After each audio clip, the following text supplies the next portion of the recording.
the rate you're going at, and this is through convertible debt offerings, stock sales, the rate you're going at, you could fulfill that target by January. Are you planning to lift that cap and line up more facilities in the pursuit of more Bitcoin? Yeah, when we announced it wasn't clear how enthusiastic the capital markets would be, but we got a very enthusiastic reception. And then after November 5th with the red wave, we saw a big sea change in the political environment. And so we went faster than we had thought we were going to go on October 30th. Our goal is to is to continue to raise capital, primarily through fixed income markets. So we'll pursue preferred stock or convertible bond or other equity-linked financings, as long as it's created for our shareholders. When we get through the 21 plan, which is $42 billion in capital, we'll revisit our capital plan, and we'll put in place a new plan subject to market conditions at the time. All right, so we'll look forward to that. I am curious, with what you've raised so far, it seems like you've been tapping the market facility more so than converts in order to raise cash. And I'm wondering if there's anything to read into that. Well, just the equity capital markets were very enthusiastic over the past 4 weeks, and so we're always considering, is it the convertible market, is it the fixed income market, is it the equity market we want to go to, and that's going to change from time to time. I expect that mix will shift more heavily toward fixed income markets in Q1 as we go forward, because right now we're probably getting a little bit too delevered, and we'd like to actually get more leverage. We have about $7.2 billion of converts, but $4 billion of them are already essentially equity. They're through the strike price, they're through the call price, and they're trading with a delta approximately 100%. So they're looking like equity, and so we would like to go back and build more intelligent leverage for the benefit of our common stock shareholders. Yeah, speaking of common stock, of course, one of the big pieces of news, as Katie has talked about, was your index inclusion in the NASDAQ 100. And one big question is, would you or are you selling newly issued stock to index trackers? Is equity something that you'd be looking to add to instead? When we execute the ATM, we just sell equity into the market if we like the price and we like the terms, and if we think that the equity is undervalued, we don't. But we don't specify any particular buyer. I think that's just pari passu to every other investor in the market.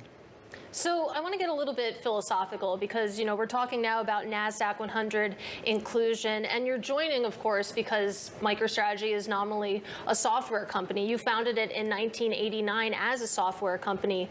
Do you still consider MicroStrategy a software company? Well, we have a very healthy software division now, and we're very proud of it, and I did create it. But we think of ourselves primarily as a Bitcoin treasury company now. So our primary method of generating shareholder value is through our treasury operations. And if you think about, there's 3 ways to create value for the shareholders. There's operating income, and our software business generates about $75 million a year of operating income. There's also investment income. That's been difficult to track, but right now we have $18.6 billion of unrealized investment income. People will start to get a better handle on that when we switch to fair value accounting next year, and then you'll actually see investment income captured in GAAP accounting. And then the third way to create shareholder value is acquisition income.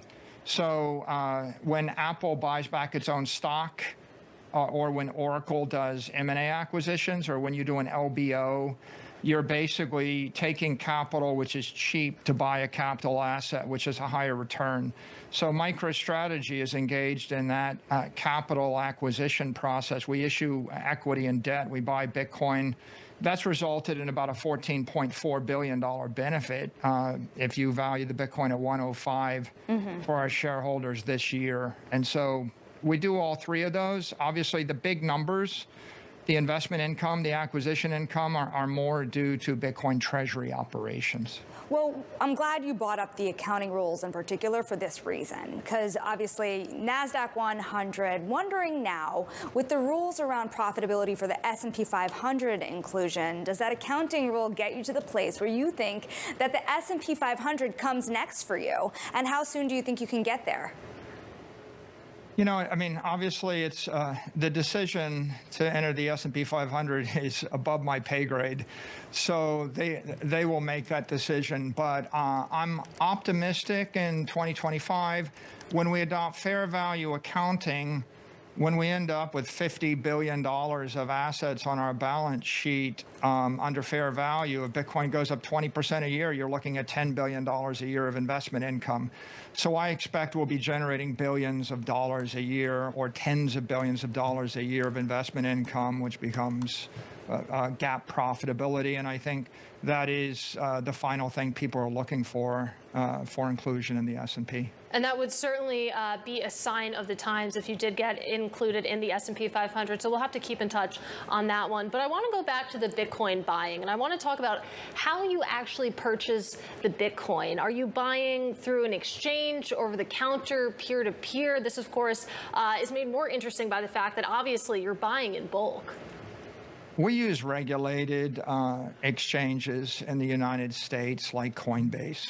And when we're buying, we'll be buying, you know, on a simple like TWAP algorithm. So our goal is to not be noticed by the market, not to move the market. If anything happens with the Bitcoin price or even with the MicroStrategy price, it isn't us. Our objective is to basically be market participants, but never move it up or down or be noticed. You know, it's interesting. I want to go back to something Katie was talking about before in definitions here. Are you a software company or not? But when you think about the legacy software business at MicroStrategy, what role does it have? Would you consider spinning it off? No, we're very partial to it. We love the software business. I invented a large piece of it. We love our customers. We enjoy it. It's profitable, and it's a core part of the company's identity. All right. Well, worth asking anyway. I am curious about, you know, this unique treasury model that you have. Obviously, you've had great success at MicroStrategy with having a Bitcoin treasury. You recently pitched Microsoft, though, on investing in Bitcoin. That was rejected. But are you surprised that you haven't seen more traditional companies follow your lead here and invest in Bitcoin? I think Microsoft's one of the great companies in the world, so they don't really have a need to adopt a new idea. But in essence, Microsoft's strategies are to buy their own stock back and to park short-term cash in treasuries and then to pay out dividends. That's very conventional. That's the finance playbook that would be taught at Harvard Business School. And if you're a successful company with a great business, you tend to stick with that playbook. The playbook changed, really it changed a few days ago when fair value accounting became mandatory. You know, when we go into 2025, I think you'll see the repeal of SAB 121. I think you'll see fair value accounting. I think you'll see Bitcoin embraced as a digital commodity by the regulators. We already can see the political winds are very favorably shifted. Now, for the first time in 100 years, large public companies have a capital asset that they can consider in lieu of treasury bills, and that's Bitcoin. It doesn't make sense to consider real estate or gold or paintings or barrels of oil as a treasury asset. It does make sense to consider Bitcoin. So really, we're year one of a new era, and I would think that the companies that embrace it first are the ones that have a need to know, or they're very close to the Bitcoin industry, the digital assets industry. The Magnificent Seven, they'll embrace it later because they don't need it now. All right, Michael, that's a good place to leave it. Always great to speak with you. That, of course, is Michael Saylor. He is MicroStrategy chairman and co-founder. And don't miss the Bloomberg Crypto Show with Sonali and Tim Stanovic every Tuesday at noon Eastern. You already had your final show for the year, though, right? Yes, we did. We're going to come back with a vengeance in 2025, so I hear, as there will be new regulations, so they say. Big time, and a lot of crypto-friendly people in the Trump administration. And I don't know, maybe Michael Saylor will find his way there as well. But coming up, the biggest geopolitical challenges facing the incoming Trump administration. We'll discuss it in today's Wall Street Week with veteran diplomat Richard Haass. This is Bloomberg.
All right, it's time now for our daily Wall Street Week conversation. And President-elect Donald Trump will face a number of geopolitical issues when he takes office next month. David Weston spoke with Richard Haass. He is a veteran diplomat and senior counselor at Centerview Partners about the global challenges the incoming administration will have to deal with. Well, I think what he's left, or what's in the inbox, are a lot of good relations with America's allies, who are our partners around the world.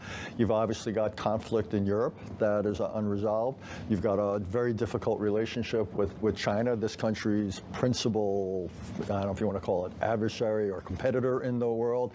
You've got a Middle East that's gone through an extraordinarily difficult, 15 months, though we can talk about it. In some ways, there's signs of a significant strategic improvement. You got a world that's getting warmer. You've got a world where trade relations are having difficulty because there's no longer global trade talks. The mechanisms for dealing with trade are shall we say, impaired. And you've also got not just strong countries, in some cases which have aligned, China, Russia, North Korea, and Iran, but you've also got any number of weak countries in the world, David, that can't meet many of the responsibilities of being a functioning state. A fair number of challenges in there. Let's talk about possible opportunities. Start with the Middle East that you referred to. Is there a possible opportunity for the new President Trump actually to come in and bring some peace to that region that we haven't seen? Absolutely, and I got to tell you, David, I don't often pair the words opportunity and Middle East, so this is something of a first for me. But yeah, I could see several opportunities. Probably the most significant might be between the United States and Iran. Iran is on its heels. It's lost much of the help it got from Hezbollah. No longer poses a serious threat to Israel. Iran also has to deal with the change of regime in Syria. Hamas has militarily been grounded down. So, and also Israel's demonstrated its ability to attack Iran with near impunity. So I think there's a real opportunity for the United States to approach Iran and say, hey, we want to get you out of the nuclear weapons business once and for all. We want to stop your program, make it verifiable what you have and don't have. And second of all, we want to end your support for proxies, for Hezbollah, for Hamas, for the Houthis who have interfered with shipping. And if they'll do that, we can then say, then we can talk about, for example, relaxing sanctions. But I think that's a major opportunity. I think at some point also there's an opportunity to get a ceasefire in Gaza, to get many, if hopefully all of the remaining hostages back. And then it's really up to the administration, the new administration, to what extent they then want to build on any of that and try to advance the Israeli-Palestinian process. But again, I think there's an opportunity there if they seize it. The Middle East, largely, as far as I can tell, responds to power. Who's getting power, who's losing power? As we look at it right now, who's getting power? You mentioned Israel seems to be better off. Turkey also seems to be coming out of the Syria situation stronger. Absolutely. I think Israel and Turkey, along with Saudi Arabia, are probably the constellation of local powers whose stock, if you will, has risen. Iran is the big strategic loser. Russia has its hands full in Ukraine, so Russia's ability to influence events in the region is much diminished. And that was Richard Haass speaking with David Westin. You can catch Wall Street Week every Friday at 6 p.m. Eastern. This is Bloomberg.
The Fed's latest rate decision is expected in just about 3 hours, but who's counting? Investors are expecting a 25 basis point cut, but focuses will remain on the messaging for January's meeting. Joining us now, of course, Bloomberg Intelligence Chief U.S. Rate Strategist Ira Jersey. You know, we've been talking a lot on this program about how it's the path ahead that everyone's looking at this juncture. A lot of people still expecting a lot of volatility, no matter what. I mean, how do you start to think through how things could move in any direction? I know that you tend to map these things out. Yeah, so, well, I think firstly, we are perfectly priced for the Fed to not only cut today, but then more or less the pause in January, right? So any messaging that's not, I don't want to say explicit, right? Jay Powell's never going to be totally explicit, but that doesn't edge toward the fact that they might pause in their cutting cycle in January is likely to move the market, right? So if they come out and they say, you know, we're not sure yet, we don't know, we're still data dependent, blah blah blah, you know, then I suspect that actually we might actually see more of a cut priced for January. But there's a lot of other things. Remember, we have the SEP today, we have the dot plot. Plus, they might tweak the reverse repo facility rate, which is not getting a whole lot of attention in the general media, but could actually be really important to like money market nerds like myself. Where's the most potential for a surprise here, especially when it comes to the dot plot? For a dovish surprise or a hawkish surprise, what do you think would cause the bigger stir? Well, I think at this point, a dovish surprise. You know, we've priced out a whole lot of rate cuts for next year. So if he sounds a bit dovish, I think that the market might take that as maybe a policy mistake in the making, right? Where you can wind up seeing long end Treasury yields move higher, short end Treasury yields move a bit lower, more cuts priced in the market. But then a lot of people are going to say, the economy is in decent shape. Why are we cutting this aggressively when we're doing that? Now, I question whether or not rate cuts are actually having any impact on the economy at all. There's a variety of reasons for that. But nonetheless, that is certainly what the market narrative is going to be. So you can wind up seeing a pretty decent steepening of the yield curve. Well, can you build on that? Because that has been a question, is whether or not this economy is less sensitive to rates and, of course, Fed policy than it has been in the past. I would just love to hear your thoughts on that. Yeah, so look, let's go back 25 years, right? So basically, I started my career in the mid-1990s. You go back to the 2000 recession, basically corporate balance sheets became much cleaner. They termed out their debt. There's no more commercial paper that exists for corporate America. The same thing happened to the financial sector during the global financial crisis, 2007 to 2009. And COVID really cleaned up the household balance sheet, where households now don't have as much debt outside of maybe the mortgages that they're never ever going to replace unless they absolutely have to. So I'm not sure that there's a lot of sensitivity, and that the economy is very sensitive to interest rate moves that are, you know, 2%, 3%, 4%. Now, if they raised it 10% or something, then clearly there would be something else, right? But I'm not sure that the economy is as sensitive to interest rates as it has been prior to even the 2007 recession. Yeah, I mean, we can harp on that for a while, but I do want to go back, if you'll forgive me for being nerdy for a minute here, Katie. It's the repo market issue. Explain the ramifications there, because there were a lot of worries about kind of year-end funding stresses in the repo market, and I know it's the last day that matters, as you keep saying. December 18th. But there are 13 days left of the year. Yeah. And so what worry is there really still about the plumbing under the hood? Sure. So we're getting pretty close to bank reserves being at the level that is probably consistent with this lowest comfortable level of reserve idea that the Federal Reserve is looking very closely at. So when you saw quarter end and what happened to the repo market at quarter end, you saw a spike in repo rates. So that meant that there was a lack of funding that was available. It's going to be just as bad, if not worse, at year end this year. We're already pricing for that. So when you look at where forward repo rates are pricing right now for the year end turn, we're already pricing for interest rates maybe to be 60 basis points above where the Fed funds rate is going to be, you know, after today's rate cut, because that's fully priced. So that means that the Fed at some point has to stop quantitative tightening, and it's going to it wants to tweak the this RRP facility rate to try and drain that and kind of add a little bit of reserves into the system. It's probably not going to work, I think. Right. In fact, we put that in a note we put out Monday. But nonetheless, I think that they're going to attempt that by cutting that repo rate just 5 basis points.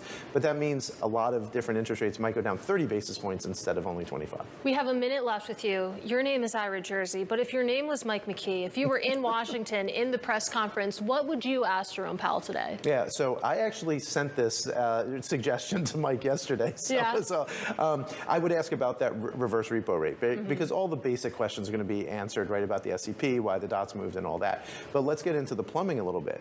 What are the frictions that they see in terms of how they're managing their balance sheet right now, and what do they anticipate them having to do, even though they're going to stop, maybe slow cutting? Will they stop quantitative tightening, and then will they ultimately have to start increasing its balance sheet at some point in the near future? All right, Ira Jersey, great to get a preview with you on set, which is a rare delight. That is Ira Jersey of Bloomberg Intelligence. And stay with Bloomberg for our special coverage. The Fed Decides starts at 1:30 p.m. today, and we'll see. I mean, again, we all know what's going to happen at 2 p.m., but what he says about next year at 2:30 p.m., things could get a little bit interesting. I'm really excited to see about this RRP facility, too. I mean, it's just insane to me that you're sitting at a Fed with about almost $7 trillion on its balance sheet still. Yeah. And we're talking about the lack of tightening. Anyways. Don't go anywhere. Of course, the Fed Decides later up, and tune in tomorrow. This was Open Interest. This is Bloomberg.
the heart of where innovation, money, and power collide in Silicon Valley and beyond.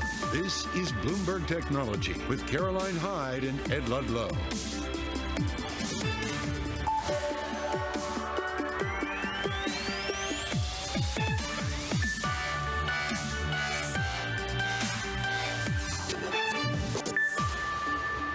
Live from New York, this is Bloomberg Technology. Coming up, Nissan in talks to merge with Honda. Why tech giant Foxconn catalyzed the auto deal discussions. Plus, Databricks valuation rises to $62 billion. We'll sit down with the CEO to discuss the company's AI strategy and its expansion. And all eyes on Micron earnings after the closing bell. Can AI demand deliver? But first, let's check in on these markets because it's all eyes on the Fed, of course, from a macro perspective. And we've got some cautious trading ahead of that. We're just up, well, flat on the day when it comes to the NASDAQ 100. More movement when you look beneath the surface. Let's dig into some of the key additions. From a points perspective, it's all about NVIDIA today. We're up more than 4%. Of course, that adds whopping amounts in terms of market capitalization when you have a $3 trillion company on the move like this. But it's not enough to really offset some of the drags. Broadcom, once again, selling off for a second straight day after we saw a whopping 38% rise after its earnings. Profit taking still one to watch when we're looking at Broadcom. And I keep looking at the chip makers because it's sticking on Micron. We're up 2% ahead of its earnings after the bell. Can we see high bandwidth memory deliver? Can we see AI demand deliver from Micron, of course, key US chip company? We're going to bring you more on that later in the show. But first, let's get to this key story of the day, the merger discussions. Nissan in talks with Honda. And it would be a deal that could create the world's third largest automaker with a better chance to compete with the likes of Toyota and even Tesla in the EV space, for example. Now, according to reports, the discussion between the two, they accelerated after Foxconn, the Taiwan-based producer of iPhones, actually approached Nissan about taking a stake. Bloomberg's Craig Trudell joins us some more. So interestingly, once again, it's Japanese companies trying to fend off international investors. Yeah, I think this is a case of a company in Nissan that has been challenged for years now, and really since the moment that Carlos Ghosn was unceremoniously taken out and arrested, actually, by folks in Japan, there was really concern within the government there about the long-term viability of this company, and I think a desire to kind of drive them into the arms of Honda. I think Honda was reluctant. And perhaps Foxconn, with its interest in entering the auto industry, its interest in particular in electric vehicles, knocking on Nissan's doors, I think it is sort of indicative of the sort of prospect that would only further alarm the Japanese government. I remember back in the day talking to Carlos Ghosn about the Nissan Leaf. He was really upbeat about the scale of the market they had in electric vehicles, but now it pales into comparison to a Tesla, for example. How would the combined units be beneficial? I think importantly, it would help Nissan in a real sort of blank space, which is hybrids. And a few years ago, we would have sort of been talking about would hybrids have a future? Are Teslas the way of the industry going forward?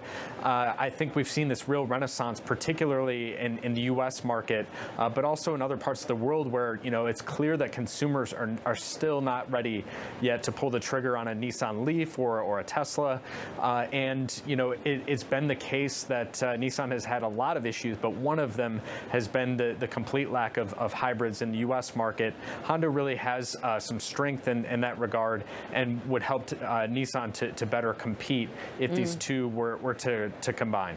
Although I'm not sure hybrids will help in California in the future. Just talk us through what's coming from the Biden administration in terms of California regulations compelling people to have EV, zero-emission cars in the future. Yeah, California, announced intentions quite a while ago to phase out combustion cars from 2035.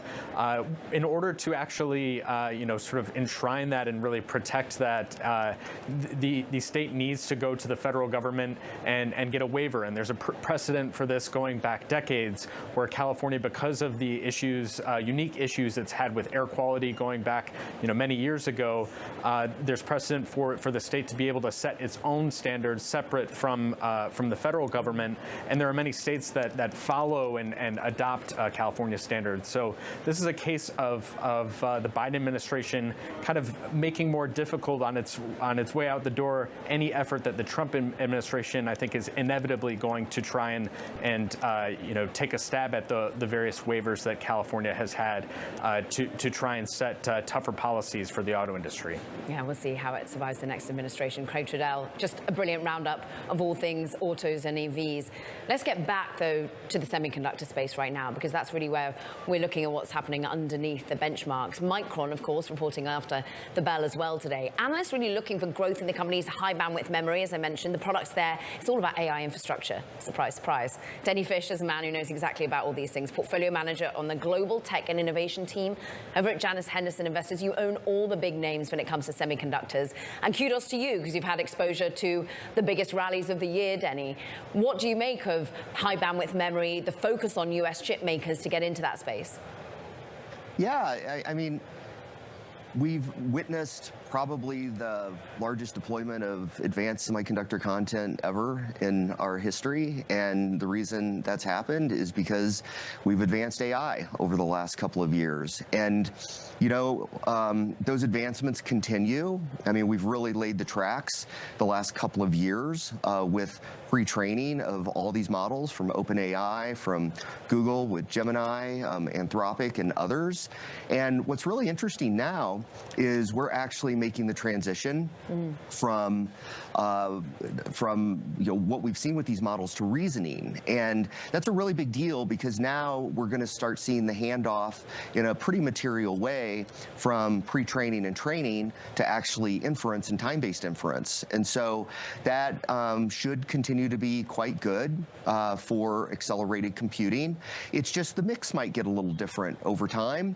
But as it relates to just, you know, GPUs, custom ASICs from the hyperscalers, high bandwidth memory, optics, you know, it should continue to be quite strong. Janus Henderson has some exposure to Micron, but I'm not seeing it, for example, in your global technology fund, for example. I'm interested, therefore, more about what you think about the shift that we've seen going on from all in on picks and shovels, all in on the infrastructure build out when it comes to semiconductors, but now people moving across to software, now people thinking that it's the application layer that people are more interested in.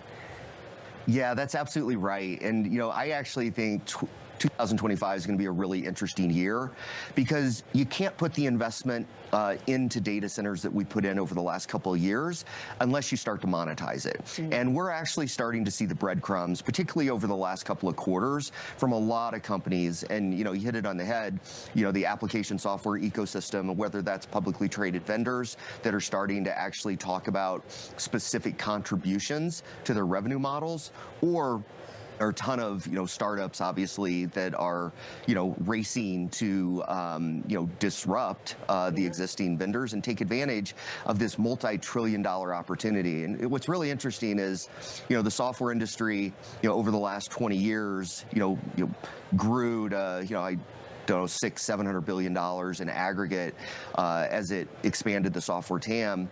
But as you really start thinking about what AI can do, this jump to reasoning, and where we're going from here, and it brings not only the software TAM into play, but this, you know, larger, you know, services TAM that can be attacked by AI, and that should be really good for the software ecosystem.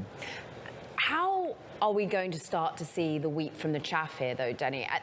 Throughout 2024, in many ways, all boats have risen until the second half, and then we started to pit winners against losers. Are we going to see that continue? Look, we take a case study of Adobe just not managing to deliver when it comes to how much generative AI is going to get to their bottom line, compared to Palantir that has just exploded ever higher because of the AI opportunity. Yeah, well, that's where we're at. And I mean, we've actually seen a narrowing in the semiconductor ecosystem in terms of the winners as we look at picks and shovels, and that's to be expected. Every time there's a big theme like this, you get a rising tide lifts all boats, and then you get a narrowing of it. And, you know, and I think that's what we're going to see across, you know, the rest of the tech ecosystem, including software in 25. As you said, we'll separate the wheat from the chaff. The companies that are actually having meaningful contribution from AI, they're going to get higher multiples, their growth is going to accelerate, and it's going to be goodness. And then there are going to be companies that are clearly struggling to get to the right side of time, as you mentioned. And Adobe's, and you know, it's an interesting case study because it's been a heavily debated stock in the investment community for the last couple of years, as investors have gone from Adobe being on the right side of time as it relates to AI to potentially being on the wrong side of time. Talking of wrong side of time, many trying to pass what the right or wrong side of the next administration is going to be. This is going to affect, for example, some internet names I know that you focus in on, Denny. And at the moment, we've got the breaking news that the US Supreme Court is going to hear arguments over a TikTok divestment. We're going to dig into that in a moment. But we do see regulatory implications for a lot of companies coming. How do you navigate that? Yeah, well, not too differently than how we've navigated it for the last handful of years. And what I mean by that, we've had a very hostile backdrop for the last 4 years. So is it going to get worse? It's probably hard to get worse. Is it going to get better? Might get a little bit better in certain areas, but I expect it to continue to be a difficult environment for large cap tech. That diminishes the opportunity for them to do M&A. And then it also, we will continue to see aggressive postures from the DOJ like we've seen with the Google case. Denny Fish, portfolio manager at Janus Henderson Investors, really taking us across the whole breadth of the tech ecosystem. We thank you. And look, let's just dig into that breaking news now on TikTok. The Supreme Court has announced that it will hear TikTok's challenge to its US ban on January the 10th. Just days, of course, before its potential ban or divest argument coming January the 19th. We're seeing the implications for Snap, for example. Snap shares currently falling. Meta shares have been paring their gain on the news. Now coming up, cracking down on China-made chips, the latest action being taken by the Biden administration to combat national security and competition concerns. That's next. This is Bloomberg Technology.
Back to the breaking TikTok news.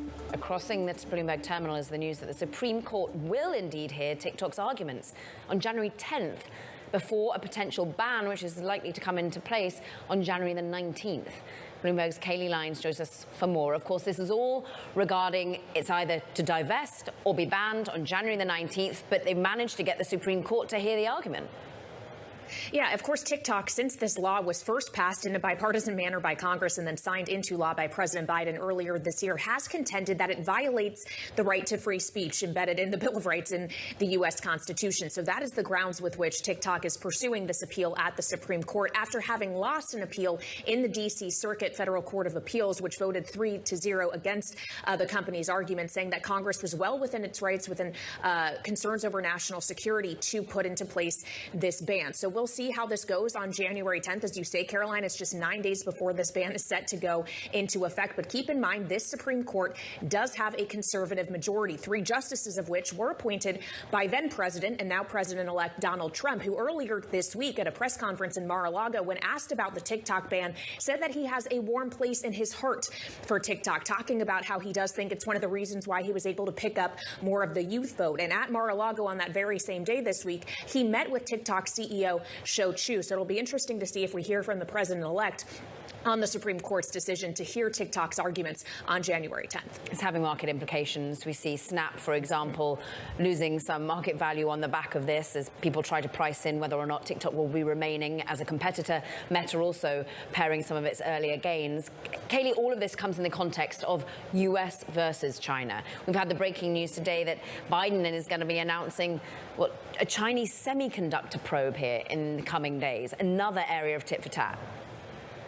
Absolutely. And this one is interesting, Caroline, because this probe will specifically be looking at foundational chips, the older generation ones that, of course, are the backbone to everything from cars to smartphones. Knowing this administration already for the last several years has been putting into place export controls around advanced semiconductor technology. So the things that go into, say, artificial intelligence, trying to restrain China's ability to control that technology. But the concern that this White House still has in its waning days is that China, because it's still producing these older chips, is going to be able to flood the market with them and therefore make, say, American companies less competitive. Already, this administration had announced that they would like to raise the tariff on older chips from 25% to 50% by 2025. But according to people familiar with the matter, the feeling of the administration is that is not enough to actually adequately protect competition, hence the launching of this investigation. The rub, Caroline, is while this investigation will be launching, the inauguration, where Joe Biden will leave the office and Donald Trump will take it, is just over 30 days away. So ultimately, the conclusion of the probe, the findings,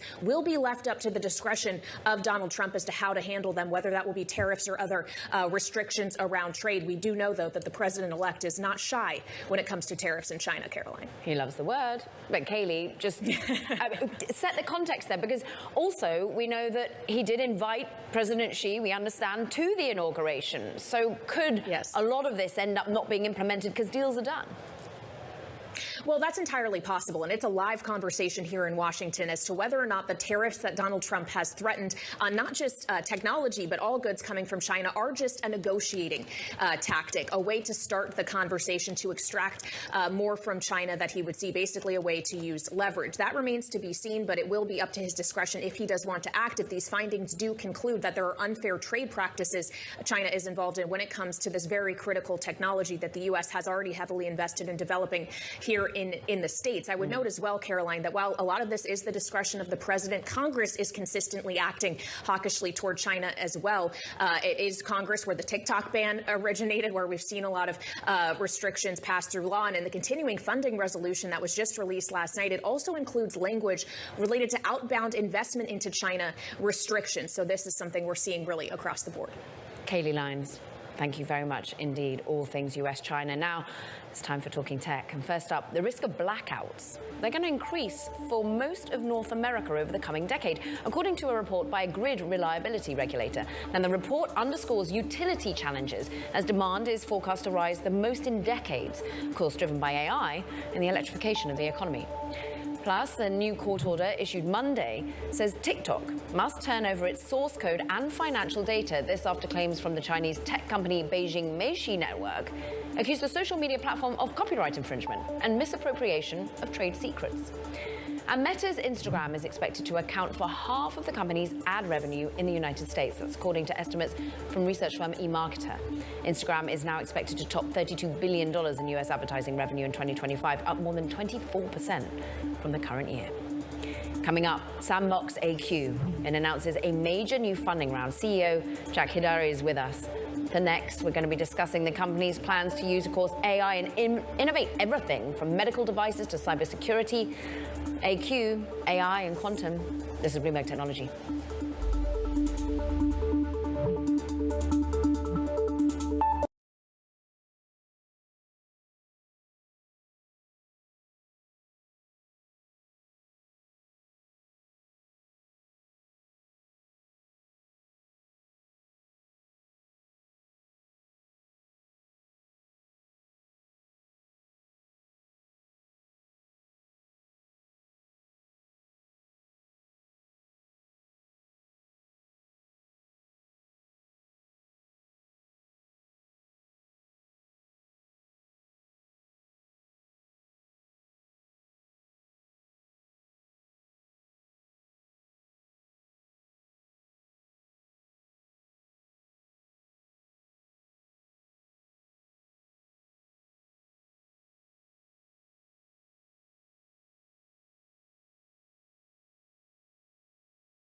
AI solutions company Sandbox AQ has closed its latest round of funding, raising $300 million, valuing the company now at $5.6 billion.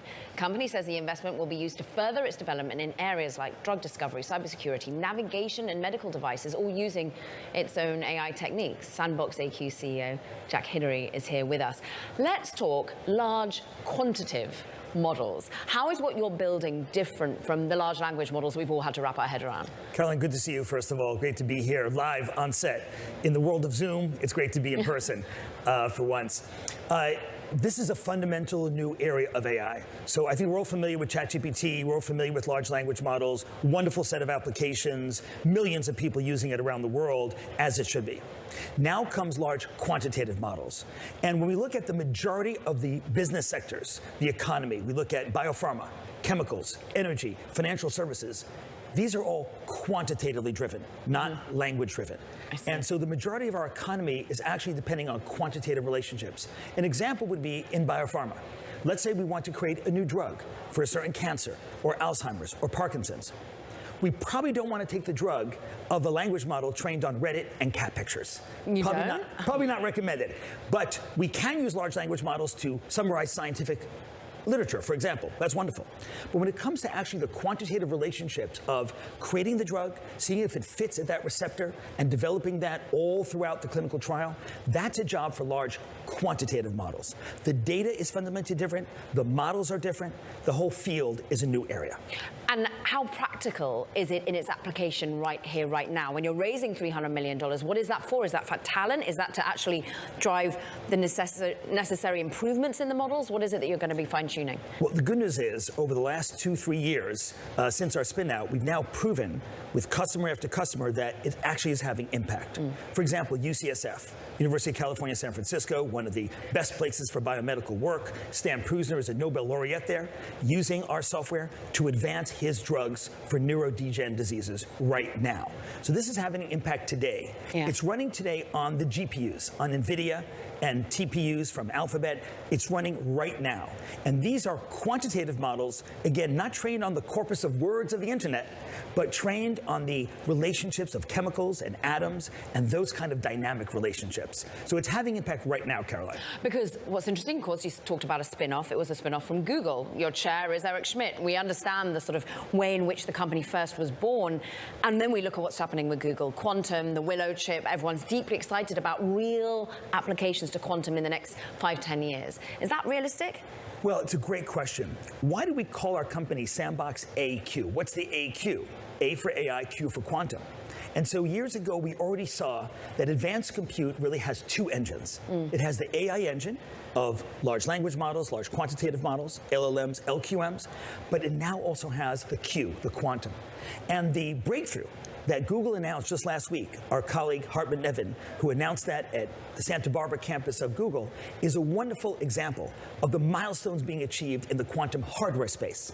We don't build quantum hardware, we use quantum hardware as it progresses to business impact. Today, quantum computers are very early, but what Google showed last week with the Willow chip is that as you scale the number of qubits, you can actually decrease the number of errors. That was a critical milestone, Caroline, in terms of how we can advance quantum computing.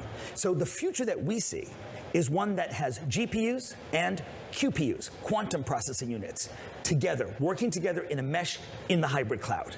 That, I think, is the future. And we're going to see, I think, very significant progress over the next 5-6 years in the quantum hardware itself. All of that means your applications become, well, more broad. How quickly are you going to be making money from this for your investors that we've just been seeing? Well, the good news is we're already generating revenue today. We're creating a lot of value for our customers today. And so be it in biopharma, be it in the chemicals and material space, be it in battery chemistry, we know the importance of batteries. Not just for electric vehicles. Actually, the bigger market for batteries are stationary batteries to store energy from renewable sources. That's actually the bigger market, but we must leapfrog beyond lithium-ion technology. This, again, is a job for an LQM, a large quantitative model, versus an LLM. And so I think that the number of applications are really numerous, and we raise this money in order to advance our investment in the product development. We do want to hire more PhDs, more software engineers. We have quite a few already, but it's time to hire more. So those listening who have those kind of skills, please contact us. They will. Jack Hidary, he's Sandbox AQ CEO. Next up, MicroStrategy. This is Bloomberg Technology.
Welcome back to Bloomberg Technology. I'm Caroline Hyde in New York. A quick check on these markets. NASDAQ, well, look, we are trading sideways, let's call it, ahead of the Federal Reserve. We're expecting, of course, that quarter-point cut.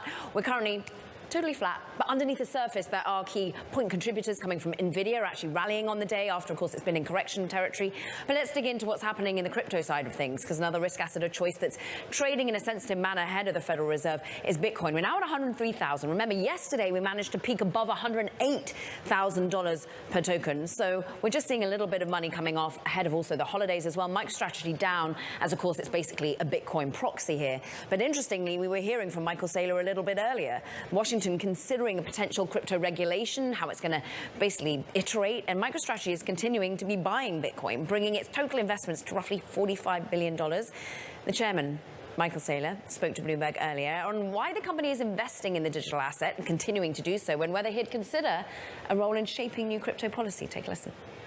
I've met with a lot of people in the incoming administration, but I couldn't comment further than that. Okay, can't comment further than that. I was going to ask you about plans, but instead I'll ask you about whether or not you would be willing to serve in the Trump administration in any capacity. Bloomberg has reported that there potentially could be a crypto advisory council. Is that something that you might be interested in? You know, I'm always willing to provide, thoughts on constructive digital assets policy, either in confidence or publicly. And if I'm asked to serve on some sort of digital assets advisory council, I'm probably would do so, yes. Michael, I also want to talk to you about MicroStrategy, your own plans. It's amazing. You have announced plans to raise $42 billion over 3 years. You announced that back in October.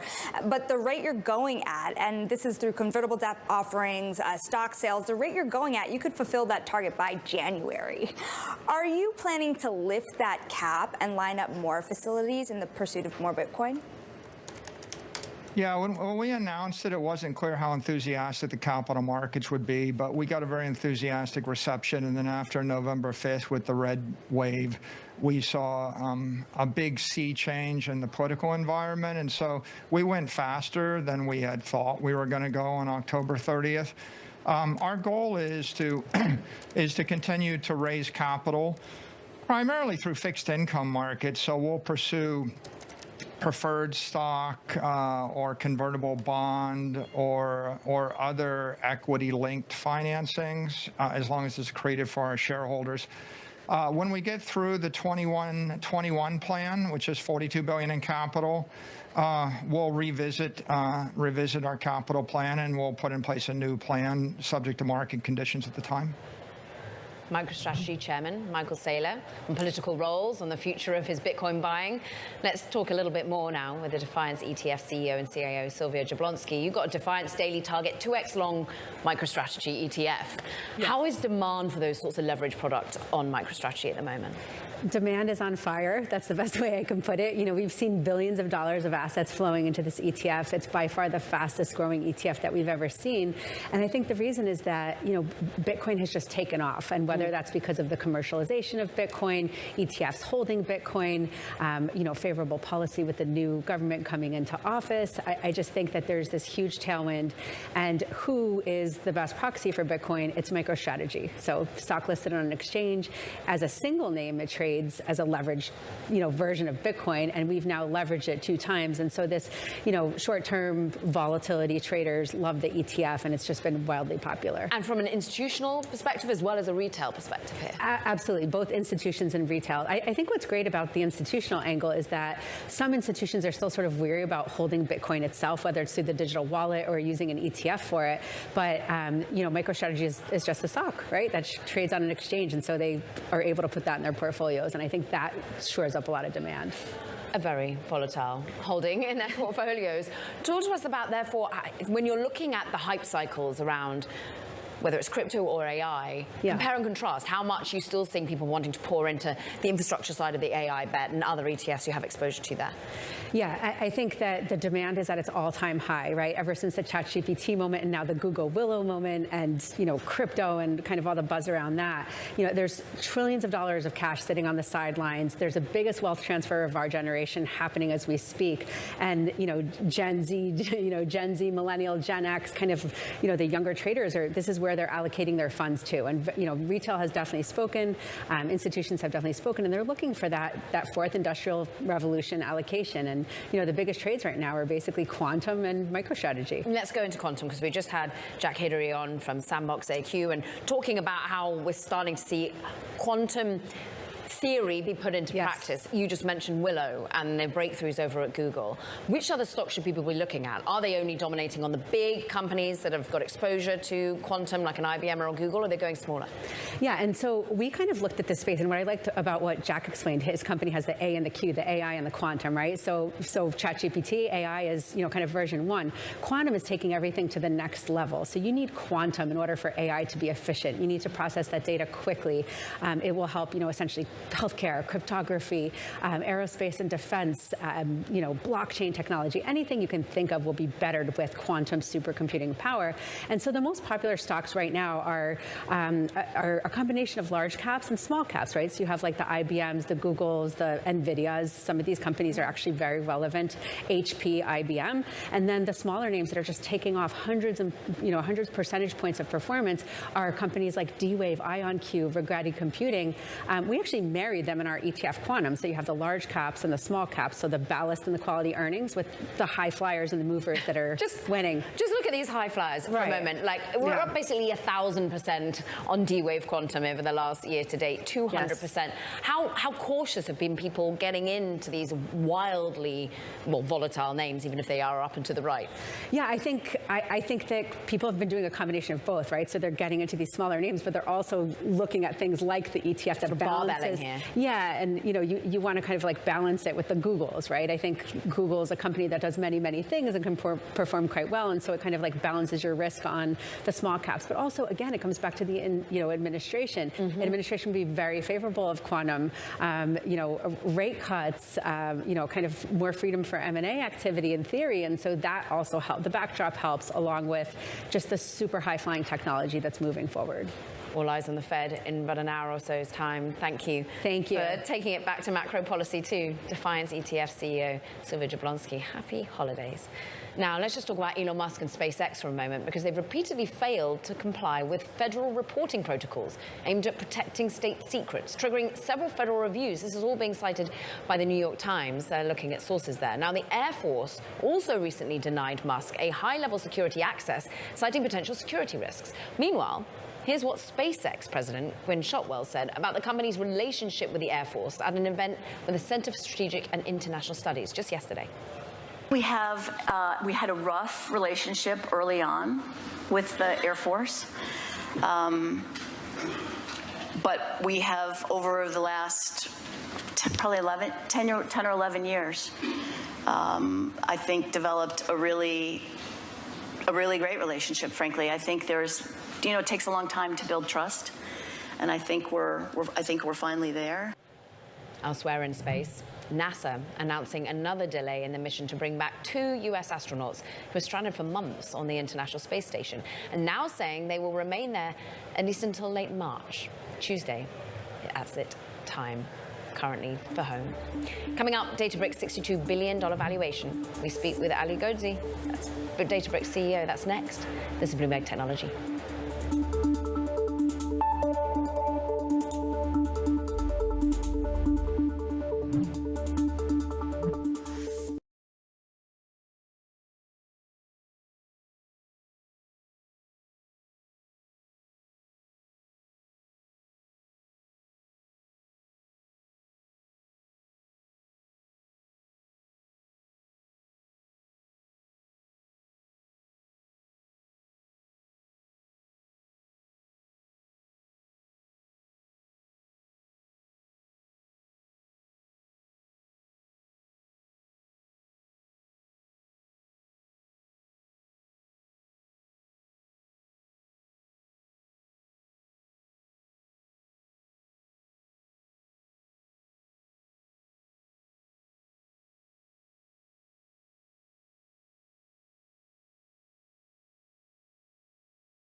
Databricks raising $10 billion in new funding, bringing the software maker's valuation to $62 billion. The company says it intends to invest this capital towards new AI products, to acquisitions, significant expansion in its international go-to-market operations. For more, Databricks CEO Ali Ghodsi joins us now. Boy, it's been busy. Let's just talk a little bit about the AI applications and just where you see the wide open space at the moment for Databricks. Yeah, thank you for having me on. There's so many applications across many different verticals. Lots and lots of customers that are using us for AI and data processing, I should say. Starting with Rivian, for instance, the car maker uses us to optimize the batteries of their electric vehicles. Walgreens uses us to figure out how much should they stock up their inventory and their supply chain. It's super important, right, for them to be able to optimize their prices and lower their TCOs. And then Square or Block. They used to have this app where you swipe your credit cards, but to set that up in a store used to be pretty complicated a few years ago. Now it's super simple because you can use generative AI and just tell it, hey, I have these 5 products, this is the price, and it sets itself up just using generative AI. So before you were unifying, democratizing data, now it's about the applications of AI, but for that also you need talent. Ali, and I'm interested as to where the next layer of talent is coming from, where you need to hone in on, how you get them on board. Yeah, I mean, there is a crazy war for AI talent right now. I've never seen anything like it before. I mean, it's talent war was already crazy last 10 years for software engineers. Now in AI, it's just completely insane. So we are going to use a lot of the proceeds towards that to be competitive. There's a lot of talent, was hired by OpenAI and by Anthropic. What's happened is we've hit this thing called the scaling wall now. Oh, you think there is a wall, do you? Because Sam Altman's determined there isn't one. There is a wall. I think it's pretty clear that even those big companies